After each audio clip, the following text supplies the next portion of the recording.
I never thought I would find myself in a battle with my neighborhood HOA president, but here we are. My name is Daniel, and I have lived in Sycamore Heights for 5 years with my wife and our 2 children, Emma and Liam, ages 10 and 8. We moved here for the excellent schools and the well-maintained community, despite warnings about the strict homeowners association. The previous owners joked that the HOA president, Karen Whitfield, ran the neighborhood like her personal kingdom. I laughed it off as an exaggeration. I was wrong. For the first few years, we flew under Karen's radar. We maintained our lawn according to the 17-page landscaping guidelines. Never left our trash cans out past 6 o'clock p.m. on collection day, and kept our holiday decorations within the approved time frames. But everything changed when the school district adjusted the bus routes, placing a new stop right at the corner of my property. The first morning of the new school year,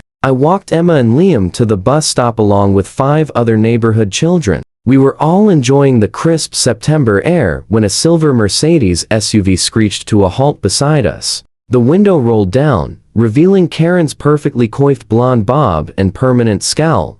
"Excuse me, but this is not an approved gathering area," she said, in a sharp tone that made the younger children step back. "You all need to disperse immediately." I stepped forward, keeping my voice calm and professional. "Good morning, Karen. This is the new school bus stop. The district sent out notices last month." Karen's eyes narrowed. "I received no such notice, and as HOA president, all community changes require my approval. These children are creating excess noise in a residential area before 8 o'clock a.m., which violates Section 12, Paragraph 4 of our community bylaws." I glanced at my watch. "The bus comes in 5 minutes. We'll be gone soon, but the kids need to catch their bus. Not my problem," Karen replied with a dismissive wave of her manicured hand. "Move them elsewhere or face fines." The bus appeared around the corner, saving us from further confrontation. Karen drove away with the warning that this matter was not finished. I thought that might be the end of it, but by that afternoon, I found a violation notice taped to my front door, claiming organization of unauthorized gatherings with the $75 fine. That evening, I reviewed the HOA bylaws and discovered nothing prohibiting children from waiting at a district-designated bus stop. I wrote a polite email to the HOA board, citing the relevant school district documentation.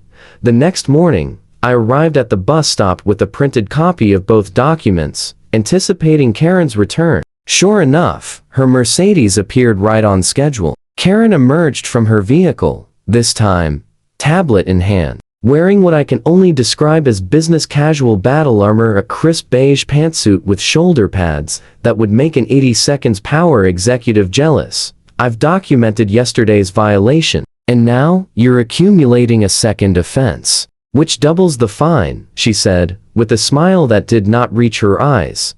I handed her the paperwork. "Actually, Karen, there is no bylaw against using a school district bus stop. I've also copied the board on these documents." Karen's smile vanished as she snatched the papers. "You think you're clever, don't you? This isn't about the bus stop. It's about respect for authority and procedures. You should have consulted me before agreeing to a bus stop on your property." "It's not on my property," I clarified. "It's on public property at the corner, and the school district doesn't need HOA approval for bus routes." "We'll see about that," Karen said in a tone that sent a chill down my spine. She turned to the children, who were watching our exchange with wide eyes. "And you all need to be quieter. Your voices carry into my home 3 blocks away, and I work from home on important business calls."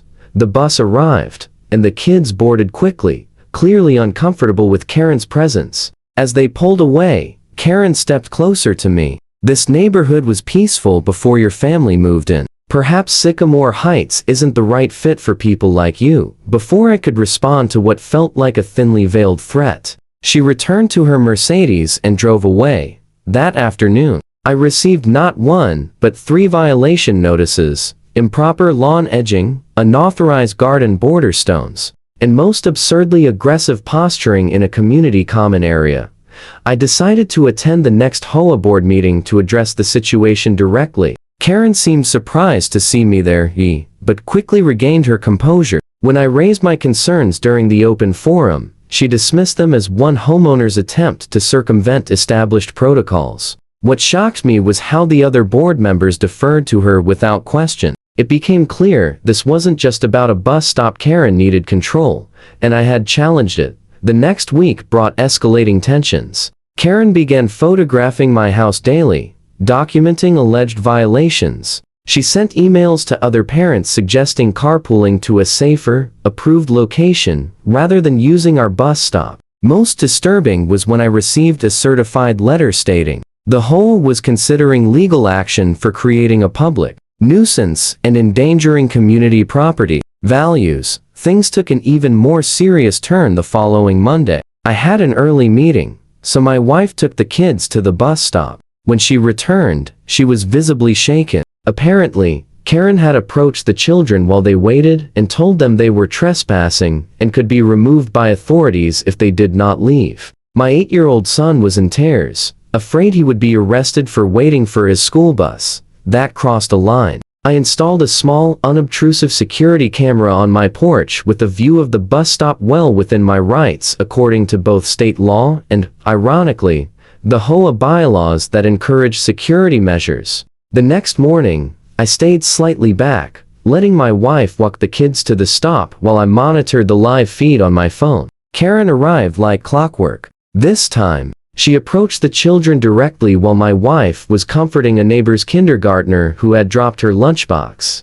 "This is your final warning," Karen said to the group of children in a stern voice. "You are not allowed to congregate here. I've called the authorities, and they will come and remove you if necessary. Your parents could face serious consequences." My son, still scared from yesterday, started crying. Emma, brave 10-year-old, spoke up. "But my dad said this is where the school told us to wait." Karen leaned down, her voice dropping to a threatening whisper that my camera's microphone still picked up clearly. "Your dad doesn't make the rules here. I do. And if you keep breaking them, bad things will happen. I know which house you live in." That was it. I called the non-emergency police line and explained the situation, including that an adult was threatening children at a bus stop. By the time I walked over, an officer was already speaking with my wife and Karen, who was in the middle of a dramatically different version of events. "These children have been vandalizing property and making excessive noise," she was saying, with a concerned expression that almost seemed genuine. As HOA president, it's my responsibility to maintain community standards. I approached calmly and introduced myself to the officer. "I believe this will clarify the situation," I said, showing him the video on my phone. The color drained from Karen's face as the officer watched her threatening children on video. "That's taken out of context," she sputtered. "And recording me is an invasion of privacy."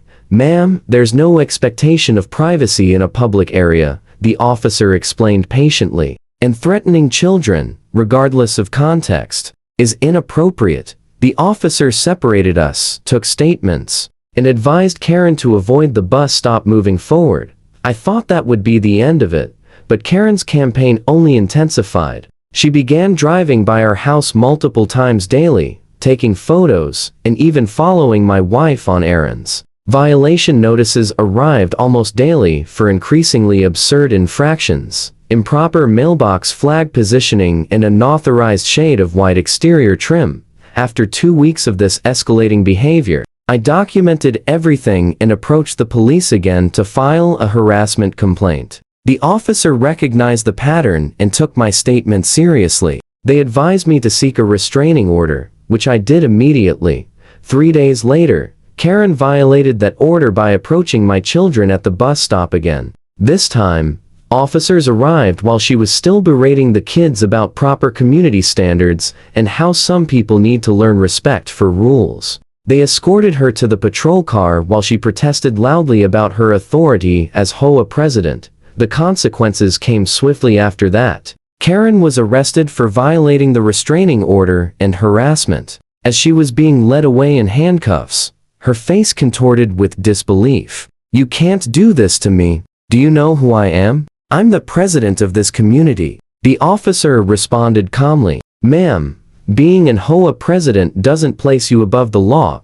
An emergency HOA board meeting was called that weekend, where Karen's behavior was finally addressed openly. Apparently, other homeowners had been experiencing similar harassment, but had been too intimidated to speak up. The board voted unanimously to remove her as president, effective immediately. The final blow came when Karen's employer, a real estate company specializing in high-end properties, placed her on unpaid leave, pending an investigation into her conduct. Her arrest had made the local news, complete with quotes from the police report about threatening children. I saw Karen one last time before her court date, as she was collecting her belongings from the HOA office. Our eyes met briefly as I walked by with my kids. Her face flushed red with anger and humiliation. "This isn't over," she hissed. "You've destroyed everything I built here." "No, Karen," I replied calmly. "You did that yourself." The judge ordered Karen to pay a $5,000 fine, complete 40 hours of community service, and attend anger management classes. As the sentence was read, Karen's perfectly maintained facade finally cracked completely. She collapsed into her seat, mascara streaming down her face, mouth open in a silent scream of outrage as the reality of her situation finally sank in.